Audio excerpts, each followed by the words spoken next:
नमस्कार। वैशाख मास की पुण्य कथा चंदन की लकड़ी और 5 ब्राह्मणों का अतिथि सत्कार। तो कथा का आरंभ कर रही हूँ। बहुत समय पहले एक गांव में एक वृद्ध विधवा स्त्री रहती थी। वह अत्यंत निर्धन थी और दिन भर जंगल से सूखी लकड़ियाँ बटोर कर उन्हें बेचती थी। उसी से उसका पेट भरता और थोड़ी बचत से वह भगवान का पूजन करती। वैशाख मास का आगमन हुआ और पूरे गांव में धार्मिक गतिविधियां बढ़ने लगी। मंदिरों में विशेष पूजा, स्नान, दान, सत्संग और यज्ञ होने लगे। उसी समय गांव में एक महात्मा पहुँचे जिन्होंने वैशाख मास के विषय में प्रवचन करते हुए कहा कि इस पावन मास में यदि कोई व्यक्ति पूर्ण श्रद्धा से 5 ब्राह्मणों को अन्न दान करता है तो वह समस्त पापों से मुक्त होकर मोक्ष प्राप्त करता है। तो उस निर्धन स्त्री ने यह बात सुनी और उसके मन में विचार आया कि क्यों न वह भी यह पुण्य कमाए। परंतु वह जानती थी कि उसके पास न तो धन है, न अन्न और न किसी को भोजन कराने की सामर्थ्य। फिर भी उसने मन ही मन भगवान से कहा, हे नारायण, यदि मेरी निष्ठा सच्ची है तो आप स्वयं मेरी सहायता करेंगे। वह प्रतिदिन जंगल में सूखी लकड़ियाँ एकत्रित करती और थोड़ी थोड़ी करके चंदन की गंध वाली लकड़ियाँ भी खोजने लगी। कुछ ही दिनों में उसे एक सूखा चंदन वृक्ष मिला। उसने सोचा कि ये तो भगवान की कृपा है। अब वह हर दिन उस पेड़ से थोड़ी थोड़ी चंदन की लकड़ी तोड़कर लाती और अपने घर के कोने में अलग रखती। स्त्री ने 10 दिनों तक चंदन की लकड़ी इकट्ठी की। धीरे धीरे उसने अपने पास कुछ अन्न भी जमा किया, कुछ चावल, थोड़े दाल, कुछ सब्जियां उसे गांव के कुछ दयालु लोगों के माध्यम से प्राप्त हुई। फिर वैशाख शुक्ल एकादशी के दिन उसने संकल्प किया कि अगले दिन वह 5 ब्राह्मणों को आमंत्रित करके भोजन कराएगी। उसने गांव के 5 विद्वान ब्राह्मणों से आग्रह किया कि वे वैशाख द्वादशी के दिन उसके घर पर भोजन स्वीकार करें। पहले तो ब्राह्मण हिचकिचाए, क्योंकि वे जानते थे कि वह स्त्री निर्धन है, लेकिन उसकी श्रद्धा देखकर वे सहमत हो गए।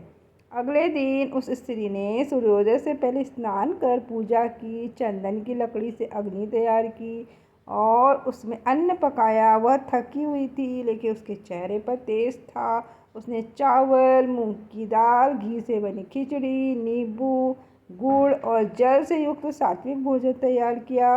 ब्राह्मण जब उसके घर पहुँचे तो वह अत्यंत श्रद्धा और नम्रता से उन्हें आसन पर बैठाकर उनके चरण धोकर उन्हें भोजन परोसी। ब्राह्मणों ने जैसे ही भोजन ग्रहण किया, उन्होंने अनुभव किया कि भोजन अत्यंत स्वादिष्ट और सात्विक है। उन्होंने भोजन समाप्त होने के बाद स्त्री को आशीर्वाद दिया। हे देवी, तुमने अत्यंत श्रद्धा से हमें भोजन कराया है। यह कार्य अत्यंत पुण्यकारी है। तुम्हें इस जन्म में भी शांति प्राप्त होगी और अगले जन्म में स्वर्ग की प्राप्ति होगी। उसी क्षण आकाशवाणी हुई, हे धर्मनिष्ठे, तुमने वैशाख मास में न केवल दान किया बल्कि अपने परिश्रम और प्रेम से ब्राह्मणों का सत्कार किया। तुम्हारा यह कर्तव्य 1000 यज्ञों के बराबर फल देगा।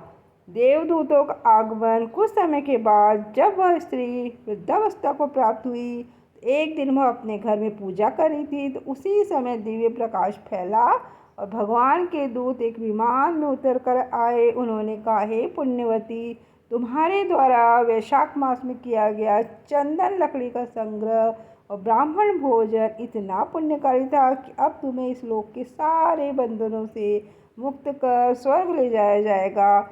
उसी क्षण उस स्त्री का शरीर शांत हो गया और उसकी आत्मा दिव्य विमान में स्वर्ग की ओर चली गई। तो यह कथा हमें सिखाती है कि श्रद्धा और सेवा ही सच्चा धर्म है।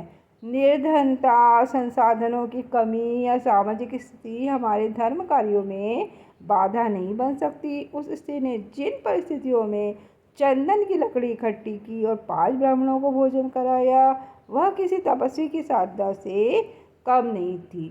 चंदन शीतलता, पवित्रता और भगवान विष्णु जी की प्रिय वस्तु है। जब स्त्री ने चंदन की लकड़ी से भोजन पकाया और ब्राह्मणों को अर्पण किया, तो वह स्वयं एक यज्ञ की तरह था। उसका प्रत्येक दिन का परिश्रम एक हवन समर्पण के समान था। वैशाख मास और ब्राह्मण भोजन। धार्मिक ग्रंथों में कहा गया है कि वैशाख मास में 5 ब्राह्मणों को भोजन कराना सहस्त्र यज्ञों के बराबर फल देता है।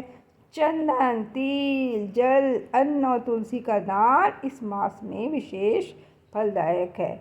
इस मास में अन्नदान सबसे बड़ा दान माना गया है।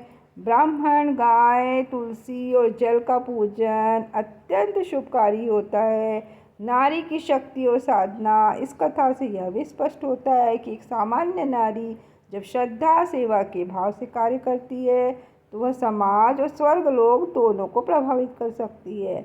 उसकी दृढ़ता, नियमितता और भाव भक्ति अत्यंत प्रेरणादायक है। तो वैशाख मास की यह कथा हमें यह सिखाती है कि सेवा, समर्पण और सच्चे भाव से किया गया छोटा सा प्रयास भी हमें ईश्वर के चरणों में ले जा सकता है। अगर हम अपने जीवन में प्रत्येक कार्य को श्रद्धा और नियम से करें, चाहे वह भोजन बनाना हो, पूजा करना हो या किसी भूखे को अन्न देना, तो वह निश्चित रूप से पुण्य का कारण बनता है। तो उसी स्त्री की तरह यदि हम भी अपने सीमित संसाधनों से सच्चे मन से किसी की सेवा करें तो वैशाख मास में किए गए ऐसे कर्म हमें इस जीवन में भी सुख और अगले जन्म में भी दिव्यता प्रदान कर सकते हैं। वीडियो को पूरा देखने के लिए आप सभी का दिल से बहुत बहुत आभार।